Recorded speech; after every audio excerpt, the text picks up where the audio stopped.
بكم في بودكاست الترند بيقول ايه، البودكاست اللي بيحاول يفهم الترند قبل ما الترند يفهمنا. الأسبوع ده الترند قال لنا حاجة غريبة جدا. قال لنا إيلون ماسك زرع شريحة في دماغ بني آدم. والله مش في الموبايل ولا في اللابتوب، في المخ. والناس انفجروا. ناس قالت ده المستقبل، وناس قالت دي شريحة الدجال يا جدعان.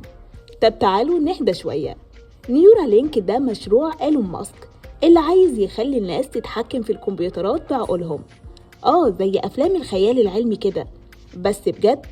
الشريحة الصغيرة دي بتتركب في دماغك وتربط مخك بالموبايل أو الكمبيوتر أو أي جهاز ذكي. المفروض إنها هتساعد مرضى الشلل أو الناس اللي عندهم مشاكل عصبية، بس المشكلة إنها شكلها كده بتساعد الناس وفي نفس الوقت بتخوفهم أكتر.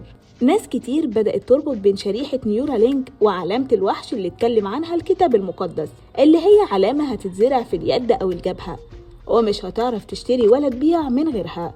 طب نيورالينك بتتزرع فين؟ في الجبهة تقريبا، وهتتحكم في ايه؟ في دماغك كلها. وفي المستقبل مين عارف، ممكن تبقى بطاقة شخصية ومحفظة وحتى مفتاح بيتك. في نظرية بتقول إن إيلون مش عبقري، ده بيجهز للنظام العالمي الجديد، وإن اللي بيحصل دلوقتي ده مش علم، ده نبوة بتتحقق. بس تعالوا نبص للواقع شوية. الشريحة لسه في مراحل تجريبية، محدش بيجبرك تزرعها. وإيلون ماسك نفسه قال الشريحة دي عشان نلحق نفسنا قبل ما الذكاء الصناعي يتحكم فينا. يعني الراجل نفسه خايف من اللي بيعمله. انت حر، ممكن تشوفها إنقاذ للبشرية أو تشوفها تجهيز لفتنة نهاية الزمان. بس في الآخر الترند بيقول ايه؟ بيقولك إن في شريحة بتدخل دماغك، وإحنا بنقولك شغل دماغك الأول قبل ما تسلمها لأي شريحة.